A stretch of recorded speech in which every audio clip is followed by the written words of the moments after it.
Welcome to a Friday Reads, where I talk about what I read, what I'm reading, what I hope to get to next. And in this case, we are going to haul a whole tote bag full of books because I went to Canada last weekend. I went to Toronto.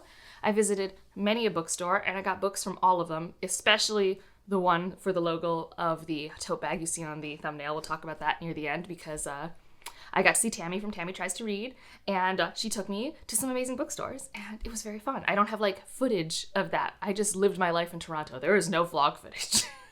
I was just having a great time with Ryan. We hadn't gone on a trip like that since we went to our New Orleans trip a couple years ago, which I do have a vlog for, if you want to see that.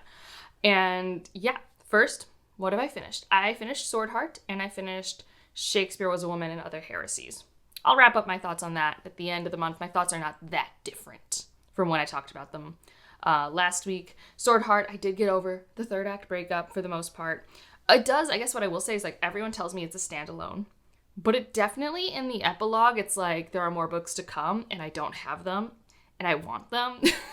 It's very confusing in the author's note because I was just trying to figure out, wait, we don't have these yet, right? These Paladin books that are to come are different, and they are. So currently a standalone, but it's not meant to be a standalone. And I believe T. Kingfisher is working on the other two books that are meant to accompany Sword Heart from different character perspectives. I think it's meant to be kind of like that formula of you're going to follow different characters, and our main characters in the first book are more side characters if they're even involved in future books. I think. Who knows? We don't have them yet. So yeah. That's what I finished. And then I got access to the audiobook while we were in the car for a very long time. So I began my Oathbringer reread. I am somewhere in part 2 now, which is quite an accomplishment. I will always hold that this book is too long. Okay? I am not an Oathbringer apologist. I just want you guys to know it. It was the first book by Brandon Sanderson that I gave 4 stars to. And now I don't give it 4 stars. It's actually a higher rating for me. My second reread, it got better. But it's indulgently long. And it's very fatiguing. And I think because it has this wonky pacing, it's really hard to keep going with it. So on rereads, when you know what's going to happen and you're not as stressed about certain character arcs because you know how they end, it's a lot more comfortable and fun to explore and meander. So that's why each reread, Oathbringer has been better and better for me. Also, especially because I do think there is sort of a subversion bait and switch that happens here that you just aren't anticipating in Oathbringer. End of Words of Radiance, you expect a very different book than what Oathbringer is. And like I said, I think on rereading, you don't have expectations, you have reality. You know what's going to happen, so you don't even have to fight that. So I really like Oathbringer now, apparently. But I totally get when people are reading it, especially for the first time, not liking it because it's long. It's so long. And I do think I never quite get on the Dalinar train the same way everyone else does. I don't think Dalinar's a bad character, but his arc is never my favorite thing. That said, I like our supporting cast quite a bit. But they actually aren't my favorite characters. I seem to have a lot more connection to supporting cast characters, if that makes sense. I love Navani. I love Adolin. I like a lot of the supporting cast that are almost main characters. Yasna. There's so many characters I really like. But Shallan, Kaladin, Dalinar, they're not bad for me, but they're not on my favorite characters of all time list or anything like that, which I think is very unpopular and a little weird. But, is what it is. So that's Oathbringer. And then I did finish a book because while I was consuming Oathbringer, it's I'd like to finish something. And actually, for some reason, I only have my library copy. When I came home, as we'll see as we go through my stack, I got 2 books from Tor, from the publisher, and one of them was Lost Ark Dreaming, but this is my library copy that I took out, and I apparently left my finished copy downstairs, so it's too glary, so I will put up a cover. So I consumed this. This is the same author who wrote 2 books in a trilogy that is a West African-inspired fantasy trilogy. I have not read it. I think Son of the Storm is the first book. This is a science fiction novella, though, and the comp titles are Snowpiercer meets River Solomon's The Deep. And I can say those are actually pretty accurate. I can't say if I love both of them together, but actually, yes, pretty accurate. I thought the beginning half of this was that breakneck pace of a movie, and that's what I want from a novella. When I have a novella, it's I'm going to be reading this for 2 to 3 hours. I want it to feel like a 2 to 3 hour action movie, or a movie that's engaging in that way, because that's the length of time you have to tell the story, sort of thing. And this was definitely following through with that. It had some mixed media elements. I ended up using one of my Audible credits to get the audiobook because it's Audible exclusive. And I just don't know what to do with my Audible credits because I just always get things from the library. And it had multiple narrators for the cast, and I thought that was fun. And since it's Nigerian, I wanted to hear more of the natural inflections and not what my internal narrator brings to the playground, which is nothing very creative. It's just a very bland internal narrator. So I liked the audiobook. I immersion read it the whole time because it was mixed media. So like, especially for like the documents we get to see, because everyone lives in these tall towers. And like part of the question is, why are we in these towers? And you kind of learn about it from historical documents. And that's where you have like the Snowpiercer thing. Those who have more live at the top. Those who have less live at the bottom. There's been a refugee crisis. And then our main characters come together and they're all kind of from different walks of life-ish. And they kind of have to go up and down this tower because of a thing that has happened. There has been a breach. And what does this breach mean? And what does the breach mean is the part that gets more towards River Solomon's The Deep. And I think when that element was introduced, initially when it was more mystery, it was like, oh yeah, what's happening? Oh, what are they doing? Like there's a lot of tension there. And also these three personalities, like they kind of clash in a way that's very engaging. I actually really liked the author's writing style. Like this had me more interested in reading Son of the Storm than I have been before, because I know Son of the Storm is meant to be West African, but with, classic fantasy tropes, and that's not always my thing. So I'm more interested just based off how he handled character interactions in this story, because I really liked them. I liked all their point of views. I liked how much I got about their backstories really quickly.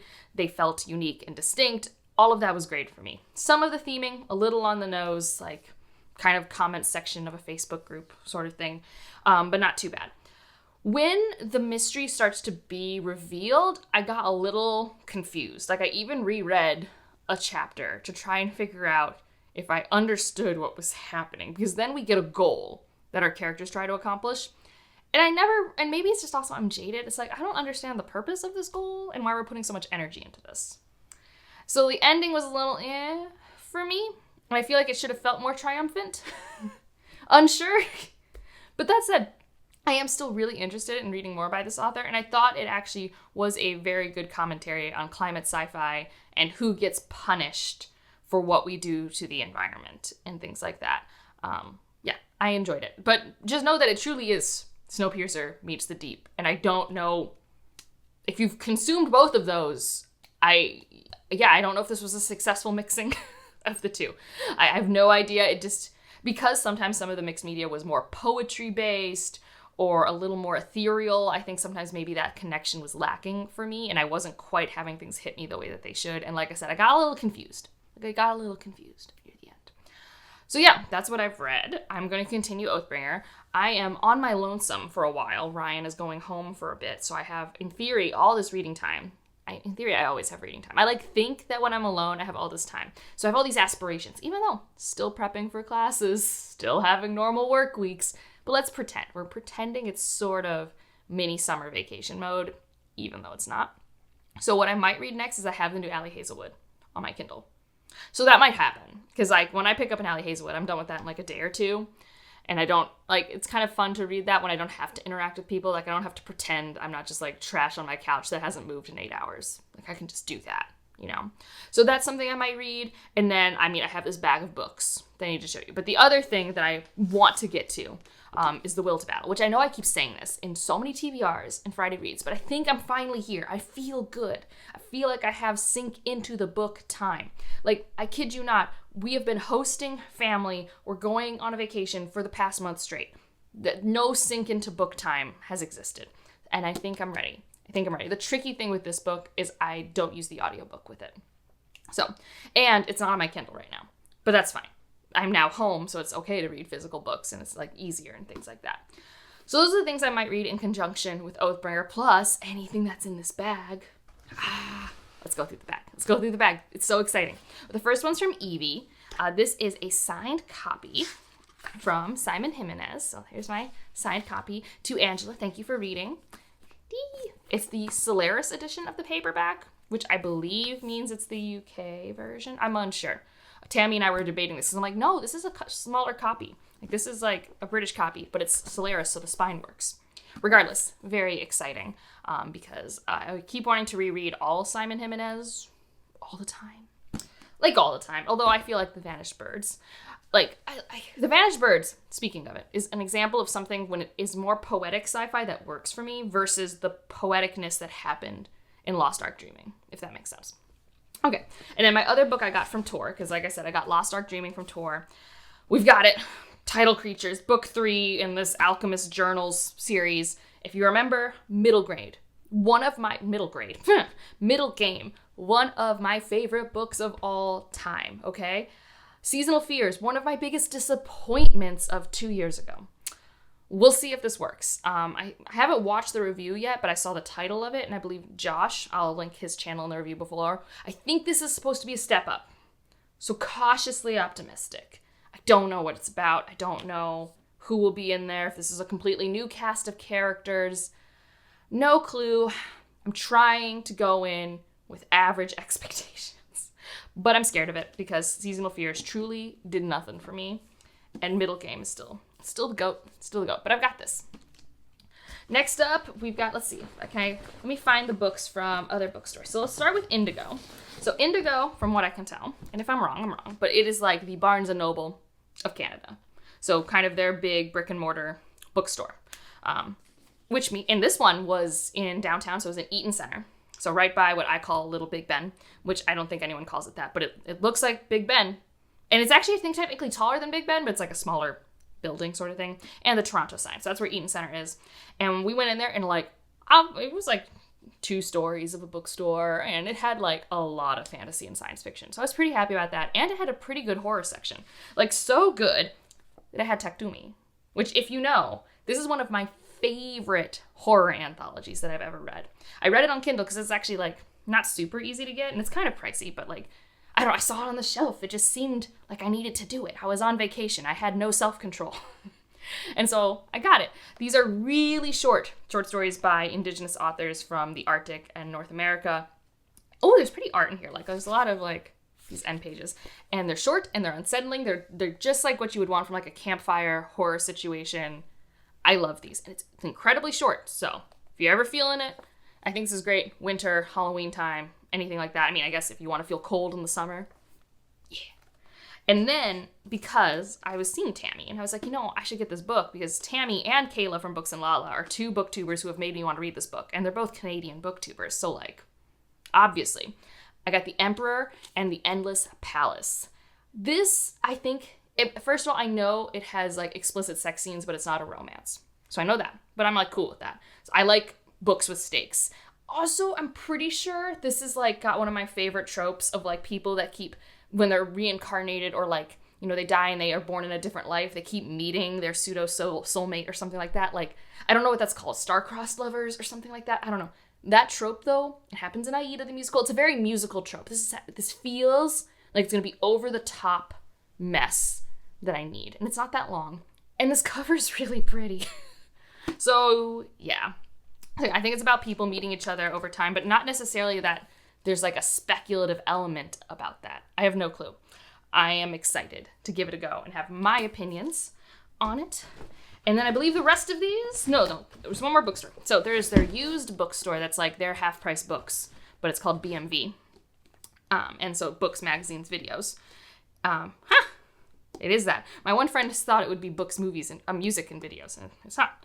I never actually got a physical, finished copy of this book. I still have my physical ARC, but I have The Blue Beautiful World by Karen Lord, the beautiful hardback for like really stupid cheap. Like this is 15 Canadian dollars, which is like 11 American dollars. I don't know. Regardless, I didn't have this hardback yet. I have these 2. Granted, I don't know if it's the right height. Ooh, it is. It'll match, guys. It's just a little shiny. And I love this cover. It's not my favorite in the trilogy because obviously The Best of All Possible Worlds is my favorite. But this is fantastic. I'm very excited to have it for my shelf. So I saw it. It was on sale, and I'm like, at this point, I had already gone to this bookstore. All right, so I had already spent like 140 Canadian dollars at another bookstore. And then I saw this, and I'm like, but I need it. So yeah, self-control was low. So yeah, here's the big haul. And this is from Bakka Phoenix Books. It's, I think Tammy was telling me it was in the Annex, but it's on Bloor Street in northern western Toronto. And it is only a science fiction fantasy bookstore, and it has a downstairs that has used books and short story collections and anthologies. And let me tell you, the people who curate this book, if you have similar tastes to me, you're gonna like this bookstore. They got Bejeweled, they got T. Kingfisher in ways that I never see it at any other bookstore. Like, even my beloved Brookline Booksmith could not top how happy I was. So first off, another book that I bought just because, and this is so dumb. This is where my collector brain again took over. I bought New Sons. Now, you might be thinking, Angela, don't you already own a copy of New Sons? Well, yes, I do. But consider that this copy is now the same height as New Sons 2. I'm not saying I made the right call. And I wish actually New Sons 2 was this height, because I actually do think this is like a more fun reading experience. But like, they're so happy now. Look at them. They're friends. And if you know, these are like my favorite sci-fi fantasy anthologies that exist. I love the curation of this. Nisi Shaw, I will read almost any anthology they curate because their taste, my taste, overlap. The rest of these are all new to me. I said they have a really good T. Kingfisher section.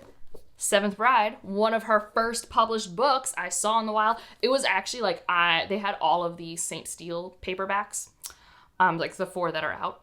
I almost grabbed all of them. I almost grabbed 5 T. Kingfisher, but I decided there was a limit to what I was willing to carry around Toronto. So I got this one because I've been wanting to read it and I've never like seen it in person. And I was like, that's cool. But I believe this is like under the T. Kingfisher name, one of her first novels. I believe it's one of the fairy tale retelling ones. Unsure. Do I really look into what a T. Kingfisher is about before I read it? No. They also had and this actually was also at Indigo. So Sue Burke must be a much bigger author in Canada. I don't know if she's Canadian. I don't know if Tor just like sends their books there more. Are they a Tor author? Yeah, they're Tor. So I almost bought Semiosis and Interference because the 3rd book's coming out this fall, and like, I almost did. And then they had the book that came out last year by Sue Burke that I hadn't read about memory. But I decided to go with this one, which is Immunity Index, because it seemed more like just like a fun pathogen sci-fi, and I was kind of in the mood for that. Like, I think we have these clones, and there's this pathogen that's taking, like, this, ravaging the city, and I don't know, it seemed to have good sci-fi thriller energy. And I got it, because Sue Burke. And then these two, these were exciting to me. So, I've been reading Bejeweled for the past year or so, mostly the science fiction. If you don't know, Bejeweled is also very well known for their fantasy. And there's a couple places to jump in. What's great is sometimes if you pick up a Bejeweled work, she herself writes you a reading order in the back. And so there's an author's note, a Bejeweled reading order guide. So I've been reading Verkoskin. I kind of have a good sense of where to be with Verkoskin. They had a bunch of mass market paperback Verkoskin, and if I was a mass market girly, I would have gotten some of them. But they didn't have all of them either, and so that was a good thing for me. But they had a lot of the fantasy, and I almost bought like 2 other Bejeweled books in addition to the 2 I got. But what I got, I can't remember which one's first. I'll have to look at the inside.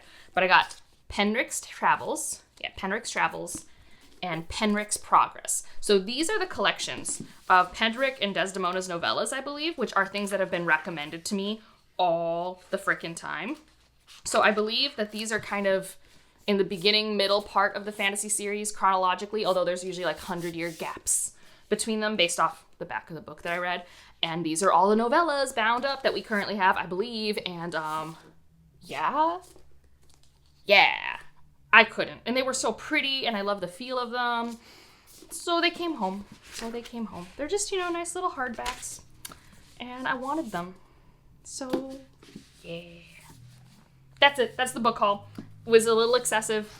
But never you fear, my points went to Tammy, so she'll be able to buy fun books. She claims she will buy a book I like. But that's okay. We're bookish friends, but we do not always have the same taste, which is okay. So yeah, I have all these books, and I might read any of those because new books, I get excited. I've already read one of the books that came in the mail. Like, I just love new things. I truly do. And I love rereading things. So the Oathbringer thing's really nice right now. But I am feeling in a romance mood. So I'll probably read the Ally Hazelwood first, just because I do kind of have a week where there's a lot that I need to prep, but it's not like, there's no urgency. Like, right now I just have to make an exam, which is still work, but it's not like as much work in my head as planning a lecture. So we'll see if that actually makes sense. Let me know what you're reading, doing, or watching. And thank you everyone for all of your Toronto recs. We had a ton of fun. If you go to Toronto and you've ever been curious about Caribbean food, I love Caribbean food. And Toronto is like a great place for that. It was on my list when we went. It's like, we got to go get Caribbean food. And we went to a place, I'll put a picture here, that had Guadeloupean food and Guyanese food. And it was amazing. And it's really like not well known. It's in the theater district. And everyone goes to the Thai restaurant across the place, which I'm sure is fine. It was like super crowded over there. And we were like the only people in this restaurant. So we got like to talk to the owner. We basically got like a chef's table experience. Like he really tailored our orders to us and it was so good. I think I got what was called a Bokito and I had it with saltfish, which I like never eat. And I was really nervous about it, but I was very like, okay, you recommend that I eat this dish with this meat and this condiment. Okay, I'm going to trust you because I don't know how to make this food. Like, I don't know how it's supposed to be eaten. Pretty much the best thing I have eaten in a very, very long time. Ryan got the chicken roti, which has more of like a curriness to it and Creole stuff, and it was so good. And then at the end, we got these banana beignets, and why more places don't have banana beignets. Like, I know beignets are like a French thing. If you go to New Orleans, you can get beignets, but I've never had banana beignets with an almond cream sauce that he makes in-house. It was incredibly good. So if you're in Toronto or the Toronto area, you should check it out because I think it's incredibly underrated, really good, really great service. You can tell he just loves, his culture, his food. He's just, it was a great time. And also you can go see a show because you're in the theater district, that sort of thing. All right, now I'm done talking. Let me know what you're reading, doing, watching. I'm finally going to finish Bridgerton. It's happening. I'm finally home. I'm going to do it. And otherwise, like if you liked it, subscribe if you want to, and I'll see you in the next one. Bye.